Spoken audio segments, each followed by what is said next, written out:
Inside the Birds is back. What's up, everybody? Geoff, Mosher, Adam Caplan. We're here. It's the regular season. The Eagles are already 1-0. I didn't see that coming. Adam did. You predicted it. Congratulations to you. We got a lot to talk about. But we are now in deep to the regular, well, not in deep, but into the regular season. That means podcasts from Inside the Birds on Monday, Wednesday, and Friday, 6 a.m. This podcast, of course, comes out Monday. We review the game. Wednesday, we'll have some sourced tape review. And Friday, of course, we'll preview the Week 2 game that the Eagles will have against San Francisco, which now looks really exciting with both teams coming off a season opening win. A lot to get in through, a lot to talk about. Hope everybody caught the pregame show. I thought it was awesome. Greg Cosell, Jason Avant, a newcomer to the show, made some great points. Adam, you picked Javon Hargrave as the player of the game before, and I got to say, he certainly was up there as someone who could be player of the game. So congratulations to you on that. I did this last year, so I'm always going to do it after every game this year before we kind of start parsing through what happened. The big picture takeaway. All right, what was your big picture takeaway from game one? Gosh, I could just take a lot of snapshots, but this coaching staff had this team prepared for the game. I mean, I know the first drive, and I was driving home from our pregame show later. I had to do a TV spot, so I listened to Marilyn Mike on my way back, and when I heard the first minute, 2 minutes, I'm like, oh my God, man, what in the world? I get it's the first game, first drive. I'm like, this is not good. This is not what I expected. And obviously what we thought, well, at least I thought would happen, but it certainly didn't look like that for the first couple minutes. But just these guys were ready to play. They really were. And that, after what the debacle of last season, where the organization knows it was embarrassed by how bad they were and the aggression of the football team, it's good to see a team play to its level. They clearly came in better than the Falcons. That's what I thought, and they came out better than the Falcons. That's kind of the way I saw it. Well, you were definitely hit it on the head. Something that we talked about in the last two podcasts, really the Thursday morning game preview one, and also on the pregame show, was that the Eagles were the better team in the trenches. They had a better defensive line. They had a better offensive line. And when you look at what they were able to do offensively, you saw great blocks, the ability to run the ball, the ability to protect Jalen Hurts, who I don't think was sacked. Now, he got away from some pressure. You're going to see that. But if I don't remember offhand, not looking at the stats, but did he get sacked at all? I'm pretty sure he did not. He was not under heavy pressure all game. That's the important point I'm trying to make. Yeah, he was not sacked. Yeah, he was not sacked. And on defense, obviously, especially in the second half, Adam, the defensive line controlled the game. You didn't have to see a whole lot of blitzing. Javon Hargrave, Fletcher Cox, even Hassan Ridgeway, they just made life miserable for that poor rookie Jalen Mayfield and some of the interior offensive linemen. And as we say it all the time, if you get strong play from your O-line and your D-line, you have a chance to win every game. You should be in the game, and then it's up to your quarterback play and your coaching. And I thought both of those were top-notch in the season opener. So great job by Jalen Hurts. Great job by Nick Sirianni. There are some things I saw that I think are really encouraging. Some things that we'll talk about that you wonder if that's more on a week-to-week basis, like they were able to do that week one. I don't know if they can do week 2, week 3. And some, of course, you look at the opponent, and Atlanta couldn't get out of its own way. I mean, if you were watching this game as a non-Eagles fan or a non-Falcons fan, right? Because this game was on in a lot of markets. Let's say you were just watching this game. Was it? Yeah, I was surprised. It was on in a couple of different non-markets related to Philadelphia or Atlanta. And if you were watching that game just for a pure entertainment value, for the first half, you might have just changed the channel and went to like the Discovery Channel or something else. I mean, there were penalties. There were the penalties. Oh my God! Anytime a game has that many penalties, it's really tough to watch. And the Eagles were bad, but the Falcons were worse. Well, think about this, though. The Eagles had 14 accepted penalties, okay? You should not win when that happens. That was the statistical anomaly of this game. Right. But the funny thing is, we're doing the pregame show with Greg and Jason, and you came to me, you asked me a question. This really set up the whole game for me. You said to me, what are the coaches looking for Hurts? Get it out of your hands quickly, be decisive, be accurate. What do you think he did in that game? Exactly that. Absolutely that. Oh, Adam, that, and we'll talk about this too. So that good. was one of my other takeaways, was that everything that the Eagles did seems so schemed. You know what I'm saying? Like that was the design of the play on each and every play, which I think is a very good thing on a week, like when you're got an opponent and you know what you want to do each time. Going forward, you want to see, like, when a team gets a little adversity, or that, whether it's the first read or the run lane isn't there, how do you react and everything? Because everything just seemed to work the way they drew it up. And we know how the NFL is. It ebbs and flows. You're not going to get it like that all the time. But for week one, to be able to do what you wanted, what you planned, I thought that was really a great benefit for the Eagles, for Nick Sirianni. Obviously, you saw Jeffrey Lurie in the box. He was very happy about it. And look, they threw the ball. It's like they came out throwing. It wasn't like this 65, 70% run. They weren't the Falcons. They weren't just trying to ram the ball down. No, they threw the crap out of it first half, right, man. The pass run ratio was heavy pass. In fact, I think it was over 70% pass. Mm-hmm. And here's my question. Now we'll get into the Niners matchup later in the week, but I wonder if this is going to be their approach. I don't, because we don't know this staff, and one of the many questions that we had we couldn't get answered from an analytical standpoint. Will they do what Jeffrey Lurie wants and what Joe Banner set up several years ago? We want you coming out throwing in the game, not running, and they came out throwing. So I do wonder if that'll be the mantra each week, but we don't have the answer to that.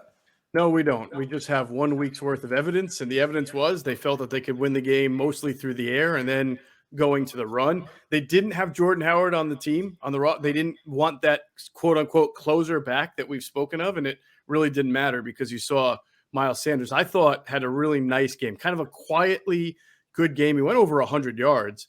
He caught the ball well. He ran the ball well, and obviously the offensive line blocked up the Falcons pretty well. So we'll get into all of that.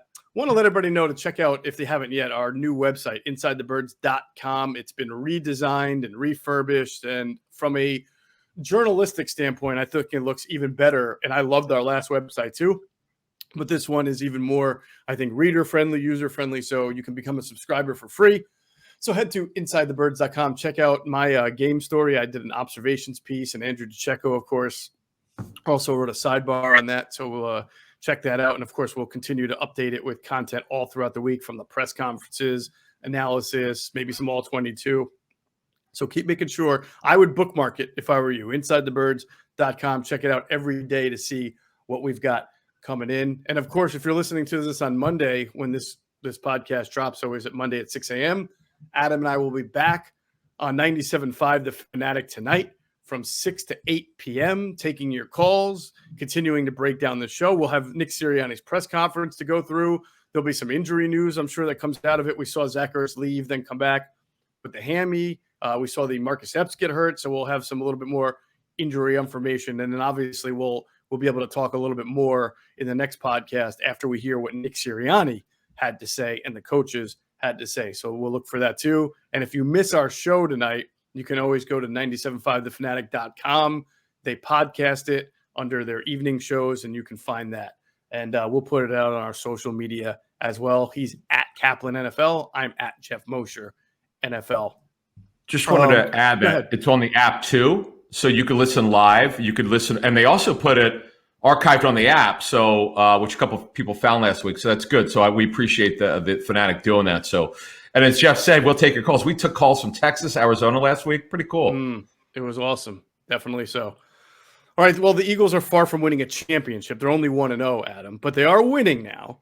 And you know how much we like winning. We win when we use Deal Dash, the online shopping platform that's actually fun. Deal Dash is the longest running penny auction and website and app around. If it sounds too good to be true, I can understand why, because we've seen a car go for $900, a brand new TV, less than $2. I mean, some of the nicest gadgets and technological advances for money that you can just reach out of your pocket and have in your hand. So don't be a loser. Stop paying full retail price for things you want. Get on Deal Dash. Go to DealDash.com or download the app. And when you register, use that promo code ITB for a special offer for some bonus free bids. That's ITB for a special offer for some bonus free bids. You know, Adam, there was something about this game that just reeked of completeness. I mean, they stumbled early in run defense, and that's something that we'll talk about not only in this podcast but later into the week, because that was an issue in the preseason as well. But offensively, they got their rhythm going. Defensively, in the second half, once it became a one-dimensional game, they were able to put pressure on the quarterback. And special teams. We might as well talk about special teams now. Oh, my goodness. We almost forget it all. Never talk about it. What kind of debut? You couldn't ask for a better debut for a punter than that. I mean, angling his punts, directional punting, 3 punts inside the 10. Oh, so yes. Sipos. Yeah, that's how you pronounce it. Sipos. I'm going to probably wind up calling him Sipos the whole year. It's a tough one, right? It's tough. It took me a while to get it right, but he was tremendous. Coached by Tyler Brown, Randy's son. Randy's his special teams coach he's assistant special teams coach for the Ravens, right? And he was once with John Harbaugh here, the former mayor of Evesham Township, New Jersey. But Tyler was at University of Michigan, and he's doing a great job. And look, overall, this was you said it very well, man. This is about as complete win. And I'll give you another thing, like the first series, right? Atlanta goes down, they march down. The Eagles were not giving any resistance. And I'm thinking, this is not what we thought was going to happen, obviously. But would you ever believed after that series that they would not give up a touchdown? I would say no, but the key to that was they only gave up a field goal. That, to me, was a big mental lift for the defense, not giving up 6. I got a text from a friend, sometime in end of the first, start of the second, to the point where it looks like we're playing that bend but don't break defense again. And I said, well, it's quite the bend because they are really getting raw. Like when Cordarrelle Patterson is running the ball down your throat the way he was running. I mean, this is a guy who's a wide receiver. Then he became a running back, and he was looking like Barry Sanders out there for a little while. You're doing more than bending. You're literally just waving the white flag. But honestly, you're right. The ability to tighten it up in the red zone and hold them to field goals. To me, there were 2 big factors in the game. Those 2 drives where they held them to the field goal. And then when they came out in the third quarter and Miles Sanders gets the 25-yard screen, really well executed. Nice job by him catching the ball and making some moves. And then he looked great, by the way. He would look really good. He did. Kenneth Gainwell scores the touchdown. They go up at that point, I think 22-6 at that point, Anna, if I'm not mistaken, or 21-6. After the Gainwell touchdown. Right. Yeah, and how about him getting goal line carry? There were some things that happened that I was not expecting, which are kind of interesting. Yeah, like the 4th and 1 going to Gainwell. Well, I'm sorry? Like when they give the ball on 4th and 1 to Gainwell, you're like, why would you give I the couldn't ball believe to it. Not like guy? Yeah. Right. You would think Boston Scott is a little more stout. That and Boston Scott didn't play on offense that I saw. Didn't expect that. Now, we'll get into that when we kind of break down the offense and the defense, but it was just an amazing performance because we didn't, as much as we thought we knew, you could gather all the information you want, but until it actually happens, you don't know. And so many things happened that we thought would happen on defense, but not the start of the game. That was the thing. Like, okay, maybe Gannon made adjustments. The players are playing with better discipline. I don't really worry too much about run defense like the fans do. If you talk to coaches, they don't worry about it like that. I worry about the pass defense. Run defense, as long as you can get off the field 3rd down, it doesn't matter. That's the way the coaches look at it. I don't quite look at it that way, but I don't have the disdain for bad run defense that the fans do. Because coaches, when I've talked to them over the years, they just feel like as long as you can control it, you're going to give up some runs. It's the deep passes. What do they used to call them? X plays under Chip Kelly? X plays? Right. They hate that. Backbreakers, they hate it. Yeah, I would agree with that. I would say, though, they were getting gashed in the run. They were, but when you're allowing Patterson. first downs, that's not a good thing, right? Especially with guys like Cordarrelle. But you got to get off the field. And look, I'm okay with the bend that don't break, as long as you can get off the field, because they were bending early, not breaking. After the first 2 series, the game changed. Way more discipline. They were getting confidence, though they were not sacking Ryan. The thing that they did. And I didn't know they can do this because this is, again, what the stuff we didn't know. They made him hold on the football. And boy, did he all! I would love to know the snap to release, particularly in the second half, as you were talking about a couple minutes ago. It was magnificent. He had no idea where to go with the bleeping football. It was remarkable. Yeah, they also moved him off his spot a lot, which I thought was even more important. There was a big third down where they were in the red zone, and he stepped up in the pocket to avoid pressure, and he kind of had to sidearm it to Mike Davis on the left side of the flat, and he literally couldn't have thrown it any further away from Mike Davis, and he was going for Mike Davis, but that's because he was also trying to flick it while he was stepping up, climbing the pocket at the same time, and he's just not, he'd rather have his feet set and make a throw. But to get back to what I was saying, I thought the Gainwell touchdown that made it 22-6, almost, I don't want to say it ended the game, but I was very confident from that point on that the Eagles had this game, because when you're down 22-6 and you're Atlanta, and the best thing you've done that day is just run the ball up the gut, you know that you can no longer rely on the one thing that you're doing well. And once the Eagles got a double-digit deficit and you knew Atlanta was going to have to throw the ball and get predictable, you saw what was happening. I mean, first of all, they couldn't have 3 straight plays without a penalty. And then they couldn't have 3 straight plays without a pressure. And so it just was a recipe for disaster for them. I mean, it's amazing to think that Calvin Ridley finished with 5 catches for 54 yards, because he had 3 catches for like 40 yards on the first drive alone.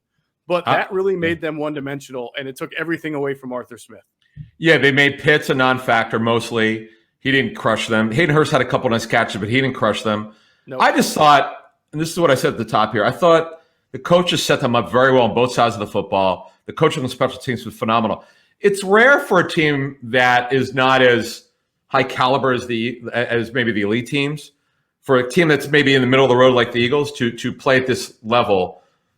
You wouldn't think it would happen this early. I don't know what's going to happen after this week. Nobody does. But I'm just really encouraged. If you're an Eagles fan watching this, you got to feel good about this coaching staff. I understand they could get blown out next week. But the great thing is you saw what this coaching staff is capable of doing.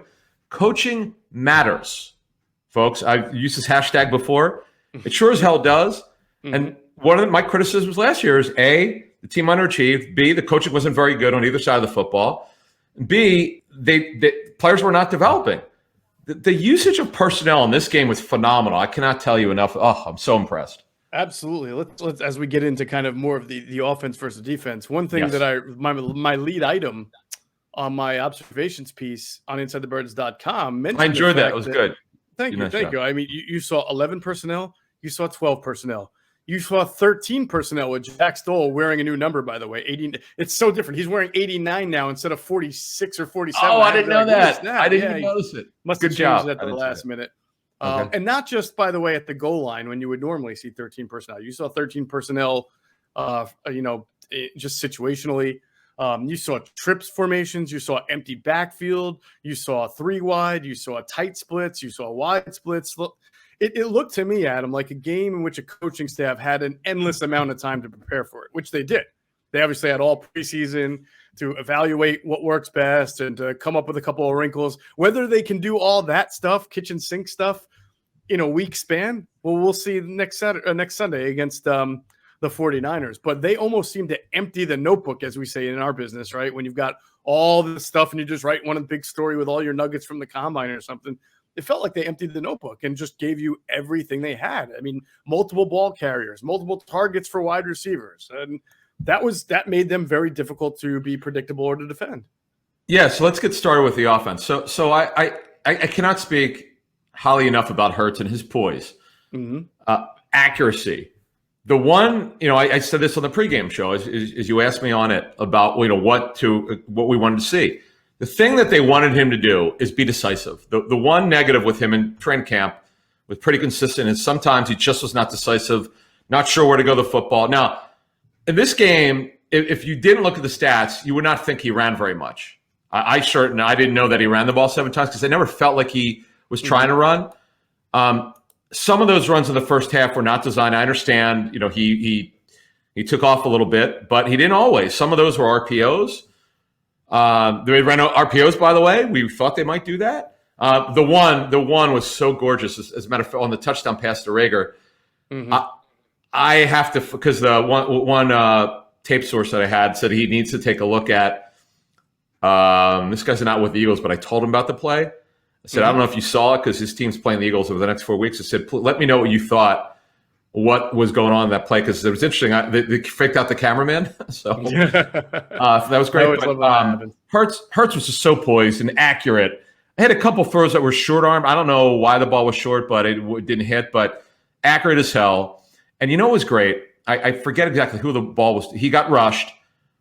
He just threw it out of bounds. He didn't put it in harm's way. No turnovers, despite the 14 damn penalties. Listen, that was a big key in my observation story. What's that? Say what you want. You can nitpick certain things. Like we got 17 weeks of Jalen Hurts evaluation. But to me, when you're on the road, right, doesn't matter if the defense is good or not. You're on the road. You're making your first official start as the Eagles quarterback, and you're facing a defense with a coordinator in Dean Pease whose whole purpose in life is to try to confuse quarterbacks with deception, which he did a good job of at least creating deception.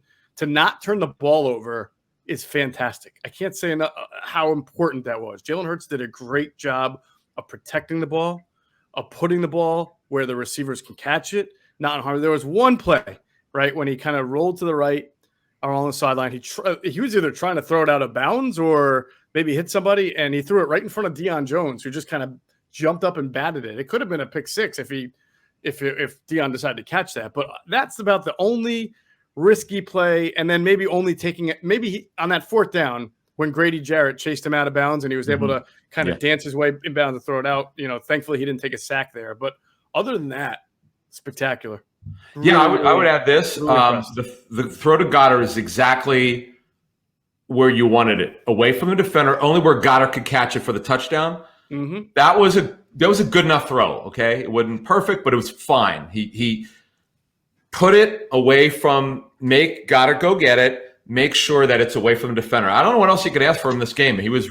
Nothing's ever perfect, but he's pretty darn good. And you got to be encouraged, as you said, this is a road game. And by the way, they had the roof open. I forgot that they had a retractable roof. I did too until it happened. Yeah. Now, what do you make of the offensive design and concept? In other words, again, I felt everything they did was schemed. There was a ton, what was it, the first or second drive where the first three passes were all swing passes to Quez Watkins, right? I was like stunned by that. Well, not only that, I don't think it was on the first drive, right? He had 3 catches. He never had another target after that. Yeah. He almost was like Calvin Ridley. Caught a bunch of balls on the first drive, and then he never heard from here's him again. The question. Right, here's the question. Did they purposely, just as you were talking about, okay, this is what we're going to come out with? Was he covered the rest of the game, or they just said, okay, this is his role for the game? It was really, as you said, schemed up, as Matt Bowen would say on the matchup show. I love when he says it. And it's schemed up play. This offense was so schemed up. The defense, oh my God, my hair was on fire. It was. Right. I was so loving it. How many times do you think Jalen Hurts was in the pocket, his first read taken away, and he had to go to read 2 or even read 3? You didn't see a whole lot of that. It never felt he had to hold on to the ball very long. And again, he used his legs at times when the pressure was there. So while I think that's a great thing, that's obviously what you want. You're not going to get that every single game. You're going to face better defenses. Sure. And so that'll be kind of the next quote unquote test or step 2, when what you've schemed up doesn't automatically work and it's just not there. What's the next reaction play? Is it you hit the slot receiver? Are you able to see? They didn't go deep at all. They really did not. Not at all. Deep. Oh gosh, yeah. And it felt like the game plan was they felt like they didn't need to. They attacked laterally and horizontally for the most part, and they were able to move the ball. A couple things. They were getting pressured early in the game. The Eagles O-line gave some pressures. But as the first quarter went along, particularly in the second quarter, the Falcon pressure was not getting to the Eagles. This is, as I talked about in our pregame show on Sunday, I think, is that on YouTube? Did we put the replay on YouTube, I think? If I'm not mistaken. It might be. Yeah, that's on there. Yeah.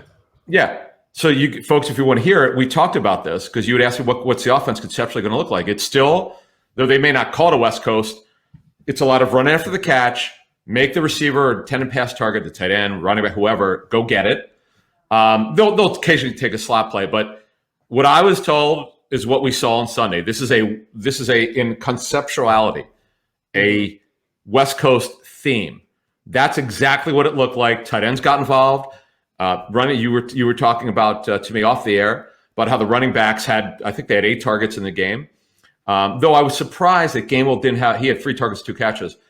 I just the exact opposite is what happened with him is what we got. I didn't think he'd get 9 carries. I thought he might get like 5 or 6 targets.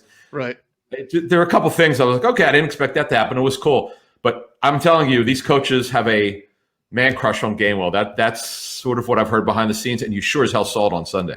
Hey, look, I think we can pat ourselves on the back a little bit. I think we've been saying since May that this coaching staff was going to get Kenneth Gainwell on the field as long as Kenneth Gainwell could show in OTAs and training camp that he can handle it. We see a lot of rookies who look good in shorts and shells, and then they look good the first week or 2 in training camp, and then as it goes on, they start to look like rookies. But I would say Kenneth Gainwell has looked the part from beginning to end, from OTAs to training camp, and whatever they've asked him to do, he seems to handle it. Is he great at pass protection? No, we already know that. You don't expect him to be that. You want him to get better. But for what they're asking him to do, which is line up at receiver, his first snap against the Falcons, he lined up at the X receiver spot. I was just going to say that. Yes. So doing that and carrying the ball, not putting it on the carpet, and obviously he scores a touchdown, he's going to see more time against the 49ers because he's earned that. I'm just still stunned though that Boston Scott did not get a touch from scrimmage. I was not expecting that, folks. I had no idea. I mean, that was certainly one of the there were 3 or 4 personnel usages in this game on Sunday that surprised me. The one you brought up with Quez Watkins getting the 3 touches on screens on the first series and then never getting a target again. I don't understand that one. The Gainwell usage, not in the pass game, but in the run game. But that was sort of like the opposite of what I thought. But I'm sure there'll be more. As you said, he did line up at action. He'll get more chances to catch the football. And then, you and I were talking privately. Reagor did not. I think he got maybe 1 or 2 catches, 1 or 2 targets in the first half, and then the touchdown catch. Right. Holy bleep! His acceleration. Are you serious? Yeah. Well, that's why we talked about. How are they gonna figure out this mix of 11 personnel and 12 personnel? Because even though they're inexperienced at wide receiver, they have just so much speed and playmaking ability. They may be young, they may be raw, they may make mistakes, but you can put the ball in their hands and expect big plays. And I would say, Adam, for the most part, I'll be interested to see that when the snap counts come out. But I feel like they were in 11 personnel a bit more than they were in 12 personnel. I mean, I know Zach Ertz left with a hamstring injury for a little bit there and then came back in. But they certainly got, I would say, the majority of their big plays out of 11 personnel. I mean, they didn't have a ton of plays deep down the field. But, even I think on the Sanders screen, I think that was out of 11 as well. So very interesting how they're kind of figuring this all out and trying to figure out when's the best time to use their formations and where. Right, because I was saying on the pregame show, I cannot tell you. I've asked. I have no idea. 11 versus 12. Boy, what a great discussion, by the way, with Avant and Greg Cosell, our guys. Right. I love when we just watch them talk. This is like Greg and Trey Thomas last year, just the inside football stuff. It was another education from Jason on Sunday, folks. You got to see it. Fantastic. Even Greg said it. Greg goes to me, this is pretty good stuff. Greg doesn't throw the platitudes out a lot. He's like, this is really good. I'm like, I agree. It was wonderful. No doubt about it.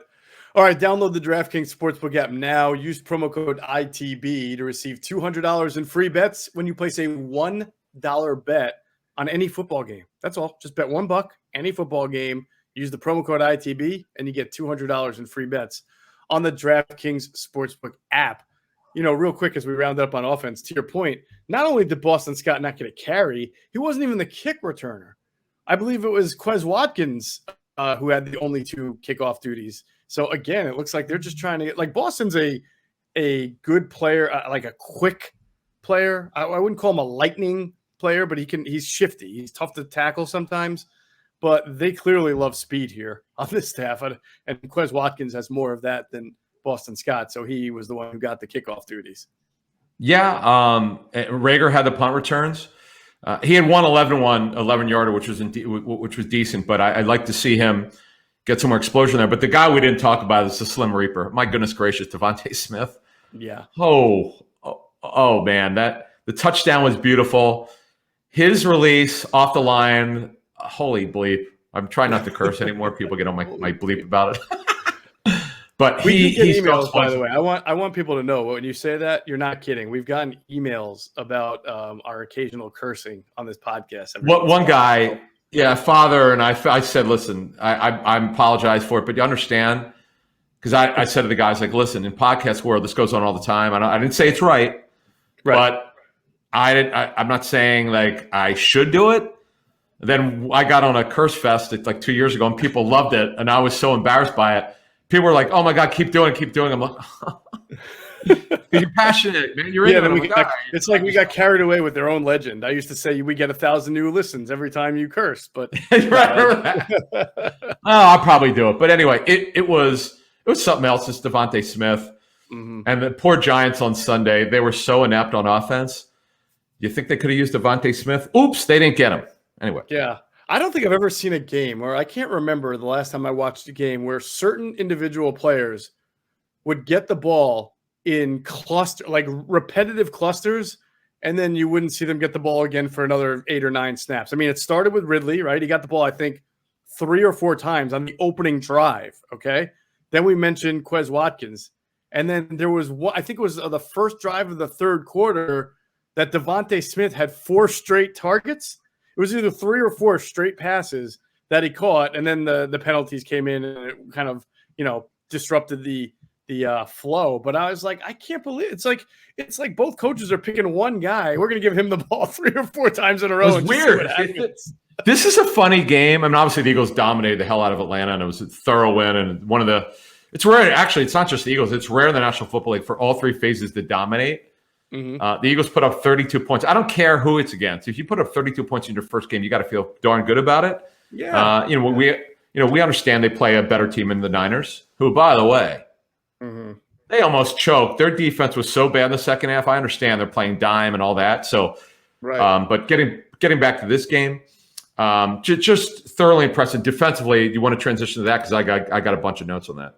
Oh, you do? Yes. Give me 1 second because we have to tell our our friends about our other friends at BetQL. And as you know, we talk about BetQL all the time. You want to get an advantage over your sportsbook, you have to download BetQL. It's the only app you'll need to make smart bets. Their best bet computer model scans over 350,000 unique bets a year to give you the best bet recommendation for every game across all major sports, and you get the reason behind why you should or shouldn't make the bet. Their model covers everything from spreads, over-unders, player prop bets, all of that. But if you don't want to use the model and you'd rather do the research yourself, BetQL also has the necessary tools for your betting research needs. They've got sharp data, line movement, team summaries, lineup and injury breaking news, and even a leaderboards to track your success. All you got to do is go to the App Store or Google Play Store and download BetQL. You can also go to betql.com/ITB to get started, and you use the promo code ITB to get 25% off their subscription offering. So don't miss out on the chance to beat your sportsbook this fall season using BetQL. So let's talk about defense, because this was like a tale of 2 halves, right? And again, I would agree with the point that you don't worry as much about run defense as long as you're stopping the pass, but it's not, getting gashed is another thing. And the 49ers will bring a very nice running game into the link on Sunday. And I have a feeling that Kyle Shanahan's going to watch the tape and think, all I got to do is not fall behind by 2 touchdowns, and I'll still be able to run the ball effectively better than Atlanta was able to do. Yeah, it's funny. Ironically, Mike Davis was a former Niners draftee, but the thing is, they were doing better against the run in the second half. In fact, Arthur Smith, I gotta tell you, he called an awful game. Unbelievably conservative. I don't understand what he was doing some of the time. I'm like, dude, you're behind him by a lot. Why are you running the football? It's just foolish. I agree with you. He ran it on 2 3rd and longs, and my initial reaction at him was he must not have respect for the Eagles' offense. I mean, what does that say? Me that at the time, the Eagles really weren't moving the ball that consistently. They're doing okay, but clearly that backfired on him. Yeah, I thought he kind of lost his way as a play caller. And, I talked about this in the pregame show that, I gave the scouting report on Jalen Mayfield. He had a star on his helmet. I thought he was going to struggle. Oh, my poor kid, 77 from Michigan. Mm-hmm. The word from the scouting people that I got who know the player say that more of a finesse player that doesn't use his strength as well as he should. He's only like 20. He's actually young. He might not even turn 21 yet. Talented, but he's a big guy, over 6'5.5", 6'6", but doesn't play to his measurables. And that sure as hell happened in this game. They abused him. I felt bad for the kid. You saw the camera on him. They're on the sideline sitting down. Hennessy from Temple, they got to him. 3 false starts just on him, I believe. 3. Oh wow, jeez, wow. So, yeah. Yeah, they housed him. It wound up being what I thought before the game, as I outlined on Friday. What the hell was it? Thursday show and our pregame show, that I thought they were going to dominate. Once they got through the first 2 series, they started to increase their dominance. Second half, it was total abuse of Matt Ryan. In fact, you were just talking about why really didn't get the ball. It's because of the coverages, the discipline on the back end, and all the stuff they were doing post snap. With their matchup zone and the disguise, as one source said to me after the game, one Eagle source, it's good to see this in our defense. And you know why? Because as we had previously outlined, and when Schwartz was here, the one constant with him, which was a true negative, was a lack of post-snap disguise. He just didn't believe in it. Now, I understand sometimes coaches are victims of the talent they're given. Well, I don't know how talented this defense is compared to what maybe it's better than Schwartz had last year. Probably is. With Nelson in there and Slay's back, Nancy Harris, I understand that, but you can't just accept that these guys aren't good enough. You coach them up, and you have them execute your scheme, and that's sure as hell happened on this Sunday. Yeah, no, absolutely. I'm completely in agreement. I thought it really helped them to get up by 2. When they got up by 2 touchdowns, you saw them become a very confident tee-off time defense. Yeah, because you can take more chances. You can do some things. You can move, as you're mentioning with blitzing or your defensive backfield, and you're not worried about giving up an 8-yard run. In fact, you'd welcome giving up an 8-yard run when you're up by 2 touchdowns. I need to get the stats. It seemed like they barely blitzed. Yeah, usually there were a couple of 5-man rushes, but nothing, no cover zeros, nothing crazy like that. It was a few times too, by the way. I'm sorry? The rookie Patrick Johnson got in there a couple of times. Not only that, how about our guy Tui Pelotu came in late? Oh, yeah, he did come in late. And then my man Hassan Ridgeway. How about that? That old Hassan Chop. That's right. Remember that from Bugs Bunny? Yes, I do. He got him. By the way, he's a guy who needed a little bit of redemption. Since he didn't have such a great camp for preseason. So, Hargrave, to your point, was just. I mean, he was a bully. He was a bully. He jumped a snap once. Well, see, Ridgeway's problem was 2 up and down, and that's why. That's part of why he got cut. Also, I don't think they wanted to guarantee his contract, but nevertheless, they brought him back. He's here, and he did a good job. I love his dance. He did his dance again. Yeah. We'll see what happens. It's interesting when T.Y. McGill comes off the COVID list, whether they bring him back to the 53 or not. Yep. But man, it was something else, and they'll only get better. This D line, the BG had some big plays. That pancake hit that he had in the first quarter, holy smokes! He almost took the guy's head off. Yeah, he did. I like that. They had a whole coordinated sack thing, right, where they did like little kick and I guess that was awesome. I love that. Okay. Here's what we saw, which we said 1,000 times in preseason or whatever our training camp review shows. How many times did they stand up every drop in the box as the on the ball defender? They stood D ends up. They stood their linebackers up. I didn't notice Kerrigan. I can't keep up with these numbers. Everybody changes them. I don't remember seeing, and I don't know if his conditioning after missing all of training camp is ready. But I don't remember seeing him. I do remember seeing Josh sweat a lot and standing up. You and I are still not sure, right, if that's like the best use for him because he seemed to really ball out when he just sticks his hand in the dirt and gets to go. But, we'll see. It is something that kind of is the function of this defense now to create that confusion. So it may just have to kind of adapt. Agreed. To it. That's the thing because the Eagles were so vanilla in preseason. They didn't show it. You could not watch the tape and say, okay, I think they do this. There's no way you can know that because they didn't do anything. Right. But we saw in training camp, hey, the opponent doesn't have access to the Eagles practice tape. So I'm like, man, I hope they do what we saw because it would suck if they didn't because I love the creativity. Yeah. I cannot wait to find out from our tape sources what the hell Gannon was doing in this game. It was just like I didn't think it could be possible. Matt Ryan, you just talked about it. Created confusion. He held on the ball. That's why really didn't get the ball in the second half, because A, was covered, and B, they made him hold on the football. I tell you, even some of the simple, non-confusing stuff, like just simple stuff like playing your safeties deeper and not always being in a cover one look. You protect your cornerbacks. It's harder to get beat up top unless they're going to run like 4 verticals, but you need time then to hit those 4 verts, and they weren't given any time. That I just seeing too deep, it was like, wow, that's cool. He didn't play exclusively too deep, but there were times where he did, and it was like, man, you almost had to like beat Jim Schwartz over the head to get him to pull it. Even you'd have to get beat like 5 times over the top before he'd finally be like, maybe I. He wanted man. He wanted his man. Yeah. Yeah. Oh, no, it's definitely a very, very different look. This is another thing. Did you notice in the red zone defense in the first quarter, they played a 3-man front?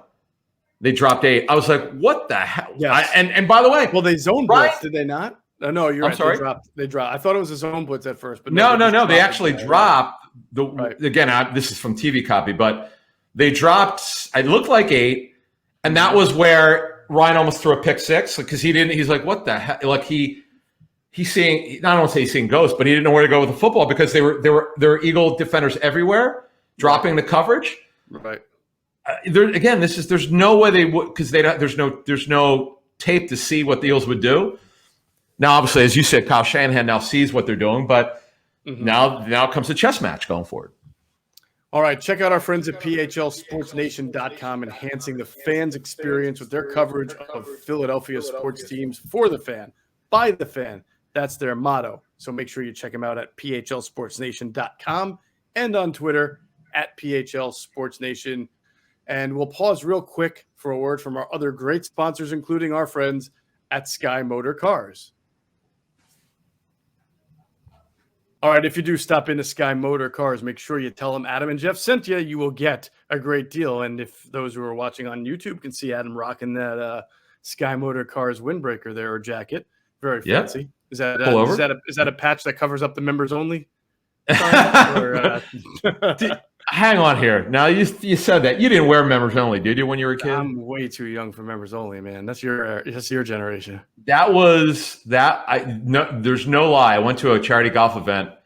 The guy running it actually had a members only jacket because they're retro, wearing retro clothes, and we were laughing. I was like, dude, you're way too young to wear that. I was like, how did you know about that? He's like, I saw it. I thought it was cool. I'm like, all right. Wow, man. Did you wear the Zubas back in the day too? I did Sixers. There you go. Good man.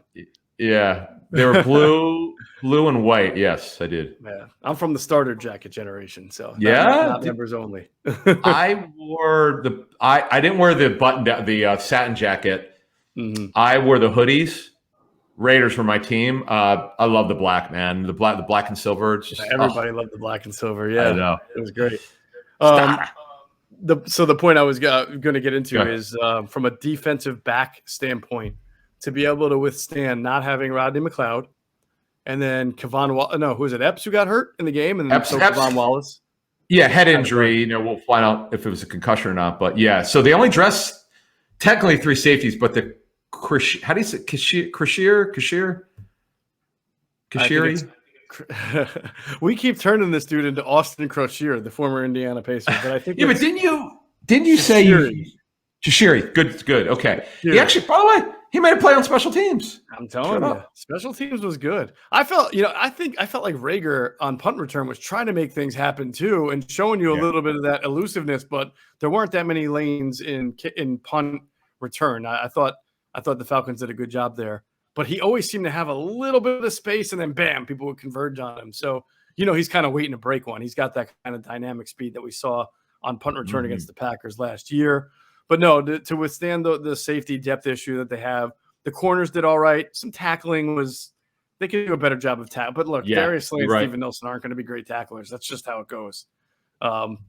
The last point I'll make on the run defense, I don't want to belabor this, is that I only think it becomes problematic if you're not doing a good job, Adam, because it sets up a lot of play action for better teams. If the 49ers are going to come in, it's fine. If you can stop them on third down, you can stop them on third down. But when a team runs the ball well on first down and you're looking at 2nd and 3 and they've got good weapons and a good quarterback, it just gives them so much more of optionality on what they want to do there. Fair enough. So that'll be their big challenge for next week, I think. Yeah, there were some missed tackles in that game on Sunday. There's no question. There were some missed tackles. That was kind of problematic for me in the first half. It's one thing, run fits are bad. Okay, you could correct that. Missed tackles, man. This was a major problem for them last year. It just one of the many things was wrong on defense last year was, other than Singleton, who was an animal, and he was just a dynamic last year as a tackler. Here's another question. Now they started with a 4-3 front. Avery was the strong side linebacker because he's their number one strong side linebacker. I'm interested to see going forward how much he plays because he's a guy who could rush the passer. How are they going to use him? Because I saw him standing up as one of the add-in defenders in the box on the ball, which is what we were told he would do. But I also saw him dropping the coverage. So I'm still learning about how Gannon's using these guys. And we'll have some really cool stuff from our tape sources. And these are people work at the NFL, so they'll give us an idea of what they saw. Right. And they have no bias because they don't work for the Eagles. So we always like to get advance on the Eagles. It gives us a clear eyes. And we'll know on Wednesday morning when we drop the show Wednesday morning. But I got to tell you, Hargrave, I understand he got his stuff late. It's not like he played bad in the first half. I cannot wait till he has a game where pillar to post where you go, holy bleep, this guy looks like a Pro Bowler, which is Greg Cosell. Right, early, but not just sacks, but tackle for loss, just blowing up the pocket, a Harry as they call it. Right, it's going to happen because the way it was explained to me was he was unblockable at times in training camp, and that's kind of what you're looking for a guy they're paying as much as they're paying him. No doubt about it. Oh, I can't believe I forgot to mention this. We've talked so much about seeing guys on the field like Marlon Tuipulotu or Patrick Johnson. How about JJ Arcega-Whiteside playing prominently on the first 2 drives in the slot? I think he started, actually. He got hurt, too. Yeah, I was trying to make sense of it. And the only thing I can think of, Adam, is that if you'll notice the way they were schemed up on the first 2 drives, they were kind of mixing some Jalen Hurts runs. They were running the ball to the edges with Miles Sanders. They were doing some no hurt. I think they like his blocking. He's obviously a big body in that slot. And if you want to run, you'd rather have him over Greg Ward or Quez Watkins. Now, some of that becomes a telegraph situation, which is why you didn't see him doing that the whole game. But it was smart to hurry up and start off that way and get him involved as you were trying to move the ball both horizontally and with the running game. So, how shocking was it? All of a sudden, the Eagles come out first drive and JJ Arcega-Whiteside is right there in the slot. I did a double take.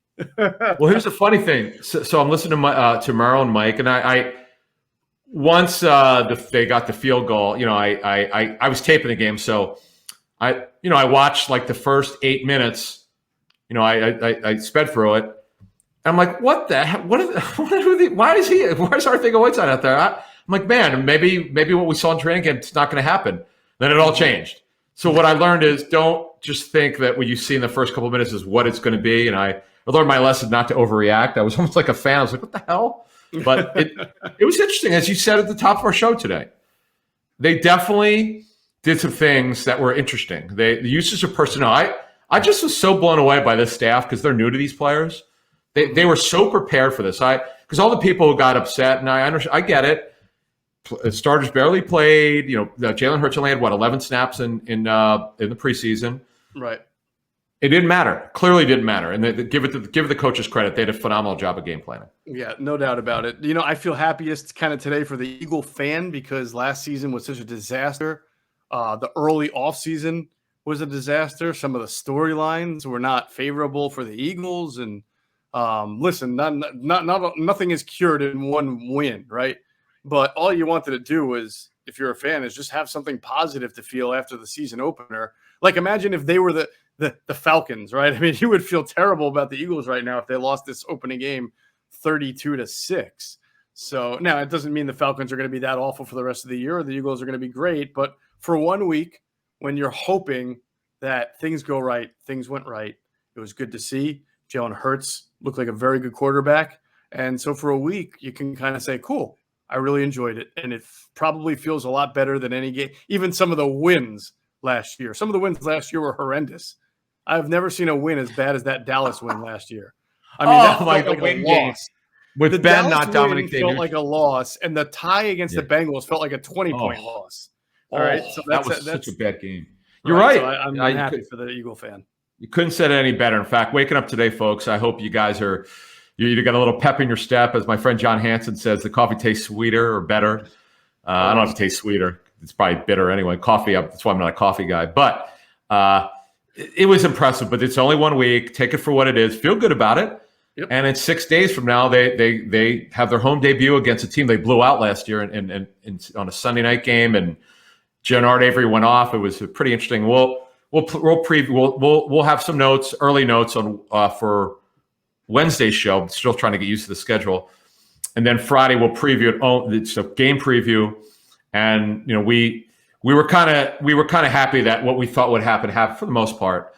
But that's only 1 week, and things change in the National Football League, and the coaches know this. So I'm very interested to see what their approach is, because the Niners have a nasty D line. Yeah. Really good. And unfortunately, Jason Verrett had a serious knee injury. It's sad. Guys overcome a lot. Yeah.